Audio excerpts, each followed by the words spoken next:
សួស្តីប្រិយមិត្តទាំងអស់គ្នាថ្ងៃនេះមានលើកយករឿង The Chosen One មកធ្វើការសម្ដែងដែលពេលនឹងដែរសាររឿងក៏បានធ្វើការបង្ហាញកាលពីឆ្នាំ1655ក៏មានវិញ្ញាណអាក្រក់មួយបានកើតឡើងពីផែនដីដែលគេស្គាល់ថាជាថៃស៊ុយដោយវិញ្ញាណមួយនឹងគឺថាវាអាក្រក់ខ្លាំងមែនទែនក៏បានធ្វើការសម្លាប់មនុស្សទាំងអស់នៅលើផែនដីដែលវាគឺជាគ្រោះមហន្តរាយមួយដ៏ធំគឺប្រៀបដូចជាគ្រោះធម្មជាតិអញ្ចឹងប៉ុន្តែមានថ្ងៃមួយក៏មានបុរសម្នាក់បានលេចមុខឡើងហើយនៅកន្លងពេលតែមួយយប់ទេគឺថាថៃស៊ុយនឹងក៏បានបើកខ្លួនដោយអានកំបាំង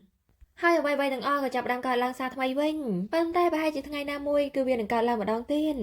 កាលមកដល់300ឆ្នាំក្រោយមកឃើញមានបរិមម្នាក់ហ្នឹងបានទាញវ៉ាលីនេះអូចូលសាលារៀនដែលសាលារៀនហ្នឹងមានឈ្មោះថាសាលារៀនចាងជៅជាសាលារៀនសិល្បៈបន្ទាប់ពីបានចូលមកដល់ភ្លាមនិយាយថាគេនេះសប្បាយចិត្តខ្លាំងមែនតើក៏បានធ្វើការនិយាយថាគឺវាហ្នឹងជាក្តីសុបិនរបស់ខ្ញុំ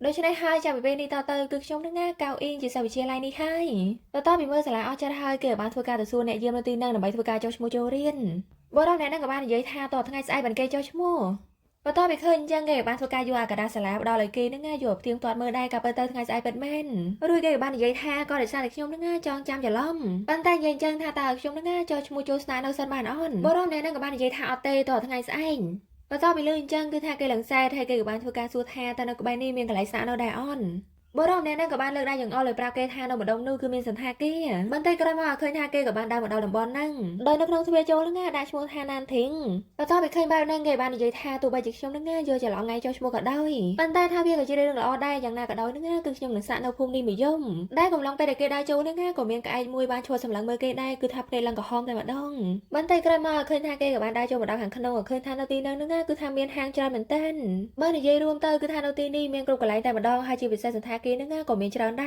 រកំពុងតែធ្វើការដើរសឹកសងហ្នឹងឃើញថាគេក៏បានដើរមកដល់ផ្លូវមួយដែលមើលទៅដូចជាងងឹតណាមិនត្រឹមតែប៉ុណ្ណឹងទេសូម្បីតែផ្លូវដើរចូលហ្នឹងក៏មិនសូវល្អដែរបន្តិចក្រោយមកឃើញថាគេក៏បានឃើញកន្លែងតូចមួយដូចជាកន្លែងទីសក្ការៈបូជាអញ្ចឹងបន្ទាប់ពីឃើញអញ្ចឹងគឺគេហ្នឹងក៏បានស្វែងអង្គុយមើលទៅក៏ដោយសារតែគេមិនសូវដែរឃើញទេកំពុងតែអោយមើលសងហ្នឹងគេក៏បានឃើញភ្នែកពីរគ្រាប់នេះឡើងភ្លឺតែម្ដងមើលមកសម្ដៅគេដែលមើលទៅឃើញថាគេនឹងដូចជាភ័យដែរប៉ុន្តែរៀងហ៊ានក៏បានយកដៃនឹងប្រុងទៅចាប់ហើយដែលនឹងដែរឃើញថារបស់នឹងក៏បានលោតចេញមកក៏ពិតទៅនឹងគឺជាឆ្មាសបន្ទាប់ពីឃើញអញ្ចឹងនិយាយថាគេនឹងសប្បាយចិត្តខ្លាំងមែនតើក៏បានយកដៃទៅអង្អែលរួចគេក៏បានលើកវាយកមកអោបហើយនិយាយថាចាំយើងយកឯងទៅចិញ្ចឹមដែលកំឡុងពេលនឹងដែរឆ្មានឹងក៏ចាប់អារម្មណ៍ឃើញថាមានក្អែកវាក្បែរនឹងហើយនៅពេលដែលគេបានលើកសម្លេងកណ្ដឹងនឹងគឺថាគេនេះក៏បានរត់ទៅបានគឺថាបានលឿនខ្លាំងមែនតើដូចជាមិនបានខ្លួនអញ្ចឹងបន្ទាប់ពីឃើញអញ្ចឹងគេបានជាយើងសម្លឹងមើលដែរថាតើវាទៅណាដែលកំឡុងពេលហ្នឹងដែរគេចាប់អារម្មណ៍ឃើញសន្តាគារមួយហ្នឹងនៅមុខគេហ្នឹងតែម្ដងដែលមានឈ្មោះថាសន្តាគារឈីងដែលវាគឺជាសន្តាគារលេខ1នៅណានធីងហ្នឹងកំពុងតែធ្វើការឈួរសម្លឹងមើលដែលពេលហ្នឹងដែរគេបានឃើញសមោស្ទងបរិមម្នាក់ហ្នឹងបានដើរម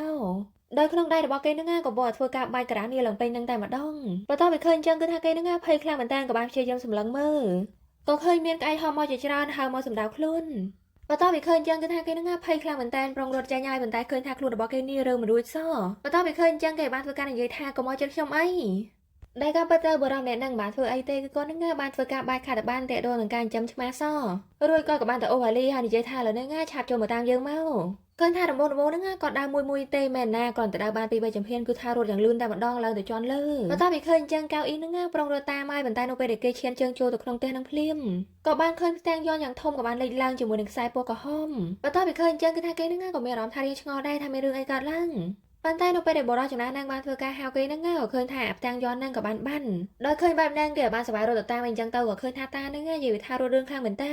បន្តិចក្រោយមកក៏ឃើញថាគាត់ក៏បានឡើងមកជន់មួយយ៉ាងខ្ពស់ដែលជាបន្ទប់404ចំណែកកៅអ៊ីងវិញគឺគេនឹងអត់ចង់ស្នាក់នៅទេប្រងទាញវ៉ាលីយកវិញហើយប៉ុន្តែតានឹងអត់ព្រមទេដោយគេបាននិយាយថាចាំយើងនឹងធ្វើការ Discord នៅឯង30%ហើយមួយវិញទៀតឯងអត់ដឹងទេមែនថានៅទីនេះគឺជាសន្តាគារលំដាប់កំពូលឯងដឹងអន់បន្ទាប់ពីព្យាយាមរត់តាមចាប់វ៉ាលីនឹងហើយចាំមិនបានទេហើយនៅពេលដែលបានឮថាវាជាលំដាប់កំពូលទៀតនឹងគឺថាគេឡើងខឹងរួចគេក៏បាននិយាយថាកំពូលឯគេមើលទៅពីដានទៅសើតែពីពីងហើយចំណែកក្រែនឹងពូវិញនឹងមានស្នាមពណ៌លឿងមើលទៅដូចជាម្ដាយគួររាប់រយឆ្នាំណាស់មកហើយដូច្នេះហើយវាមិនអាចទៅរួចទេដែលខ្ញុំនឹងទៅស្នាក់នៅទីនេះហើយថាគេនឹងប្រងដែរចាញ់ហើយប៉ុន្តែតាមម្នាក់នឹងក៏បាននិយាយថាតើឯងនឹងជាសិស្សថ្មីនៅសាលាសិល្បៈនឹងមែនបន្ទាប់ពីលើអញ្ចឹងកៅអ៊ីក៏បានធ្វើការសួរថាហើយបានជាលោកដឹងបរិយាចំណាស់នឹងក៏បានធ្វើការពណ៌នាថាគឺសម្លៀកបំពាក់របស់ឯងនឹងមើលទៅធម្មតាទេប៉ុន្តែអស្ចារ្យហើយចំពោះខោរបស់ឯងនឹងក៏បានរួមបញ្ចូលជាមួយនឹងភាពរឹងមាំហើយនឹងទន់ភ្លន់ហើយចំពោះចុងក្រោយនឹងស្បែកជើងរបស់ឯងនេះមើលទៅប៉ុណ្ណិតណាប៉ុន្តែមានប្រឡាក់ថ្នាំដូច្នេះហើយយើងប្រកាសណាគឺឯងជាសិស្សថ្មីនៅសាលាសិល្បៈចាំងចៅនេះបន្ទាប់ពីលើអញ្ចឹងកៅអ៊ីនឹងភាពអាមែនតើក៏បានធ្វើការនិយាយថាពិតជាអស្ចារ្យណាស់គឺថាលោកនឹងបានធ្វើការពណ៌នានិងភាពលម្អិតរបស់ខ្ញុំបានច្រើនមែនតើបើទោះបីជាខ្ញុំនឹងមិនបានយល់អំពីអ្វីដែលលោកបាននិយាយក៏ដោយ ដែលក៏ប៉ុន្តែបរិយាចំណាននឹងមិនមែនបកកែទេអីទេក៏ដោយសារតែគាត់នឹងមានលិខិតចូលរៀននៅក្នុងដែរអញ្ចឹងហើយទៅគាត់ដឹងរួចក៏ក៏បានសប្បាយទៅបើនួនហើយនិយាយថាគឺឯងនឹងជានិស្សិតសិល្បៈដូច្នេះហើយគឺឯងនឹងមិនអាចរលងបន្ទប់នេះដែលមានទេសភាពដ៏ស្រស់ស្អាតបែបនេះទេចំណែកកៅអៀងវិញបន្ទាប់ពីបានឃើញទេសភាពនឹងហើយនិយាយថាគេនឹងសប្បាយចិត្តខ្លាំងមែនតើក៏ដោយសារតែវានេះស្រស់ស្អាតណាស់ដោយសារតែបន្ទប់មួយនេះបានធ្វើឲ្យគេនឹងបានឃើញសាលារៀនរបស់គេនេះកាន់តែច្បាស់ហើយនឹងស្រស់ស្អាតបរិយាចំណាននឹងក៏បានធ្វើការនិយាយថានៅតំបន់នេះមានតែសន្តាគារមួយនេះទេដែលនៅក្បែរសាលារៀននឹងដូច្នេះហើយថាតើឯងនឹងស្នាក់នៅទីនេះដែរអត់យើង Discord ឯង10%បន្ទាប់ពីលឿនចឹងកៅអ៊ីនឹងឡើងខឹងតែម្ដងក៏បាននិយាយថាមុននឹងគឺលោកនិយាយថា30តែបរិយាចំណាននឹងក៏បានបដិសេធដល់និយាយថាយើងនិយាយតាំងតែពីកាលកៅអ៊ីក៏បាននិយាយថាលោកឈួរនិយាយនៅក្បែរនោះដែលពេលនឹងដែរគេបានកលេសឃើញមានផ្ទាំងគំនូរមួយនឹងដូចជាប្រអប់អាចារ្យនៅសម័យណាមួយទេមើលទៅដូចជារឿងចំណាស់ណាប៉ុន្តែមុខរបស់គេនឹងក៏ត្រូវបាននរណាម្នាក់នេះបានគូឡើងពេញនឹងហើយដូច្នេះហើយថាតាឡូនឹងអាចយកវាចេញដែរអន់បរិយាចំណាននឹងក៏បាននិយាយថាទេក៏ដោយសារតែវានឹងជាគំនូរគេដំណើរពីដូនតាមកមិនត្រឹមតែប៉ុណ្ណឹងទេសូម្បីតែប្រភពរបស់វានឹងក៏ពិសេសដែរហើយមួយវិញទៀតឪពុករបស់ខ្ញុំនឹងក៏មានបំណងផ្សាយមិនឲ្យខ្ញុំនេះយកវាចេញដែរបន្ទាប់ពីលើថាគេមានហេតុផលច្រើនពេកកៅអ៊ីក៏បាននិយាយថាបើអញ្ចឹងនឹងខ្ញុំមិននៅទេបន្ទាប់ពីលើអញ្ចឹងបរិយាចំណាននឹងក៏បានសម្រាប់មកដល់និយាយថាអីទេក៏ដោយសារតែឯងនឹងជាមនុស្សដែលសង្ខារហើយជាមនុស្សដែលមានវាសនាល្អប៉ុន្តែនៅពេលដែលគេដោះរូបនឹងចេញភ្លាមក៏បានឃើញមានបឡោះ4ជ្រុងមួយនៅនឹងហើយបន្ទាប់មកពួកគេក៏បានធ្វើការសម្លឹងមើលក៏ឃើញមាននារីម្នាក់កំពុងតែអង្គុយមួយតឹងបន្ទាប់ពីឃើញចឹងកៅអ៊ីនឹងភ្ញាក់ផ្អើលមែនតើក៏បាននិយាយថាគឺមានស្ត្រីមួយទៅអញ្ចឹងហើយឥឡូវហ្នឹងលោកឈប់មើលទៅបរិយាចំណាននឹងក៏បាននិយាយថាត្រូវទេក៏ដោយសារតែនៅក្រោយអញ្ចឹងហ្នឹងគួរតែជាផ្លូវដើរទេហើយចំណែកនារីម្នាក់ហ្នឹងវិញគឺអ្នកនាងហោគឺគេហ្នឹងនៅជាន់ទី5ប៉ុន្តែហើយបានចំពោះយើងនៅជាន់ទី4ហ្នឹងមើលសម្លឹងឃើញដែរវាមិនអាចទៅរួចទេបន្ទាប់ពីធ្វើការកើតហើយគេមកអត់ចាត់ទេគឺគេហ្នឹងត្រូវធ្វើការស៊ើបអង្កេតហើយគេក៏បានធ្វើការលូកដៃទៅរាវរោមកថាវាហ្នឹងពិតជាមែនអន់ប៉ុន្តែក្រោយមកឃើញថាគេក៏បានដកដៃចេញមកវិញជាមួយនឹងអាវកាក់មួយបន្ទាប់ពីឃើញយ៉ាងកៅអ៊ីហ្នឹងកាន់តែភ័យក៏បាននិយាយថាគឺនេះជាអាវរបស់គេចំណែកបរិយាចំណានហ្នឹងគេក៏ភ័យដែរក៏បាននិយាយថាបើសិនយើងយកមកហ្នឹងថាតើគេនេះនឹងរងាដែរអន់ហើយបន្តមកគេក៏បានសម្រាប់ឡើងទៅជាន់លើដើម្បីធ្វើការយកអាវហ្នឹងទៅឲ្យនារីម្នាក់ហ្នឹងវិញដែលពេលហ្នឹងដែរឃើញថាគេហ្នឹងមិនតមករត់ទៅដល់ជាន់លើទេក៏ឃើញថានារីម្នាក់ហ្នឹងក៏បានលូកដៃចេញពីបឡោះមួយហ្នឹងយកពីគេទៅបន្ទាប់ពីឃើញអញ្ចឹងគឺថាគេនឹងភ័យខ្លាំងមែនតើឡើងយកដៃតែម្ដងហើយក៏បានធ្វើការនិយាយថាគឺឥឡូវនេះគេនឹងចាប់ដើរញ៉ៃញ៉ៃហើយដែលពេលហ្នឹងដែរកៅអ៊ីងក៏បានរត់មកតាមហើយក៏បានធ្វើការសួរដែរថាមានរឿងអីតែថាបរិយាចំណានហ្នឹងក៏បាននិយាយថាមានអីទេដែលពេលហ្នឹងដែរនាងហោះក៏បានចេញមកជាមួយនឹងសម្លៀកបំពាក់ចុងពងក៏បានធ្វើការសួរថាហើយបានជាអ្នកទាំងពីរហ្នឹងមកនៅទីនេះថាតើមានបញ្ហាអីមែនចំណែកកៅអ៊ីងវិញក៏បានព្យាយាមបដិសេធដល់និយាយថាអត់ទេតែថាបរិយាចំណានហ្នឹងក៏បានធ្វើការនិយាយថាគឺខ្ញុំបានប្រាប់គេហើយថាបន្ទប់នេះគឺមានអ្នកនៅហើយដូច្នេះហើយគឺគេហ្នឹងគ្រាន់តែឡើងមកដើម្បីមើលទេសភាពបណ្ដោបន្ទាប់ពីលេងអញ្ចឹងនារីម្នាក់ហ្នឹងក៏បានធ្វើការវាសងហ្នឹងបង្ហាញភាពសិចស៊ីដែរបន្តិចទៅចំណែកកៅអ៊ីងវិញក៏បានសប្បាយទេលោកពូនឹងចុះហើយក៏បានធ្វើការរអ៊ូថាហើយបានជាពួកយើងហ្នឹងអាចមើលឃើញពីចុងទី4មកចុងទី5បរិយាចំណានហ្នឹងក៏បាននិយាយថាប្រហែលជាពួកគេហ្នឹងធ្វើកញ្ចក់ហើយទៅយើងអាចមើលឃើញបែបនេះ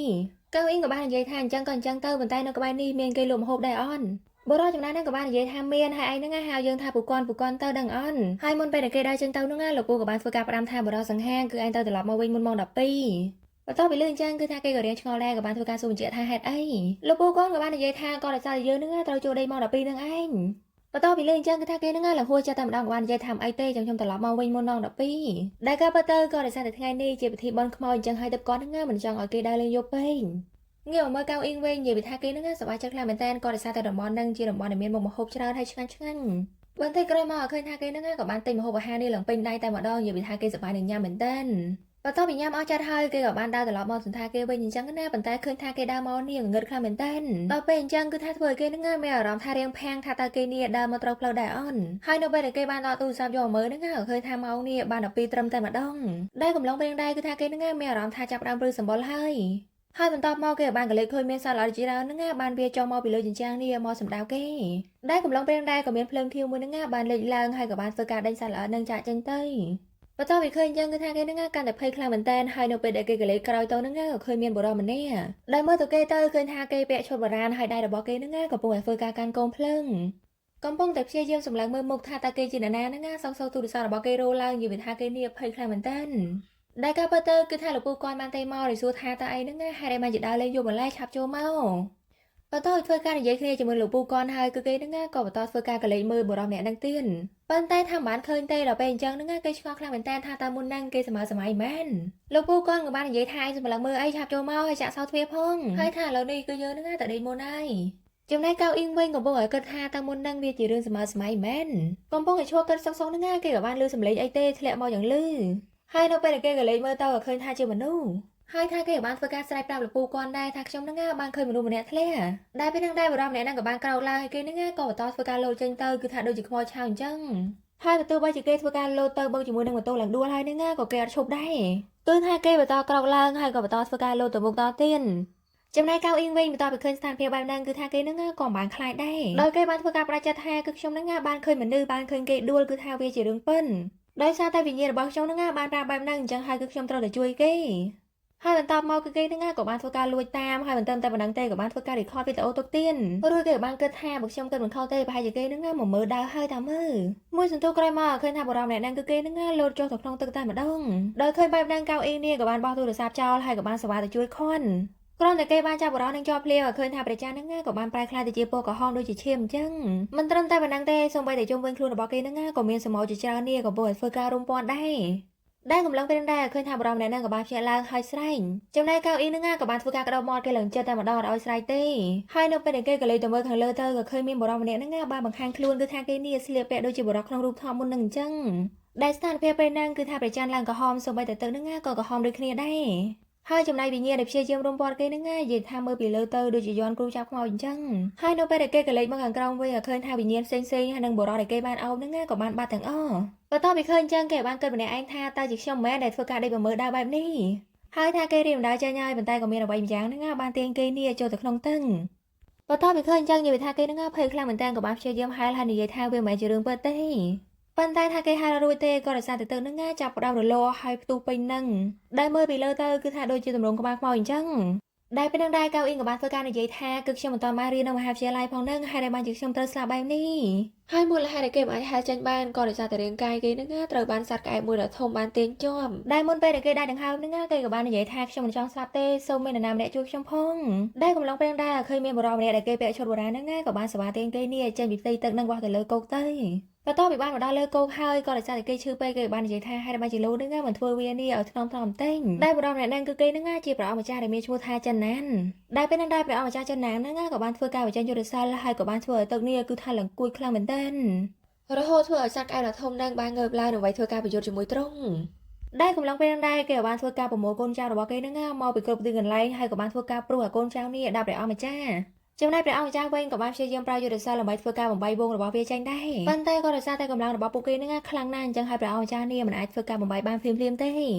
ចំណែកកៅអ៊ីងវិញបន្ទាប់ពីបានឃើញស្ថានភាពបែបហ្នឹងហើយគឺគេហ្នឹងព្យាយាមវាផងអីផងដើម្បីចេញពីកន្លែងហ្នឹងតែថាគេនេះមិនអាចរើខ្លួនបានទេក៏ដោយសារតែជើងរបស់គេហ្នឹងបានត្រូវរបួសបាត់ហើយងាកមកមើលខាងព្រះអង្គវិញនៅពេលដែលទ្រង់បានព្យាយាមរើចេញពីវងសត្វក្អែបហើយនិយាយពីថាទ្រង់នេះដាច់អោដាច់អីអស់រលីងហើយក៏ឃើញថារាងកាយដ៏សង្ហារបស់ទ្រង់ហ្នឹងគឺថាមានរបួសឡើងពេញហ្នឹងដែលពេលហ្នឹងដែរបិសាចក្អែបហ្នឹងក៏បានចាប់ផ្ដើមវាយប្រហារព្រះអង្គទៀតហើយទ្រង់ក៏បានប្រើយុទ្ធសាស្ត្រដើម្បីធ្វើការទប់ស្កាត់បន្ទាប់ពីធ្វើការប្រយុទ្ធគ្នាមួយសន្ទុះហើយឃើញថាមិនឈ្នះទេព្រះអង្គម្ចាស់ក៏បានសម្រេចចិត្តទៅកាច់ធ្នូរបស់វាទៅ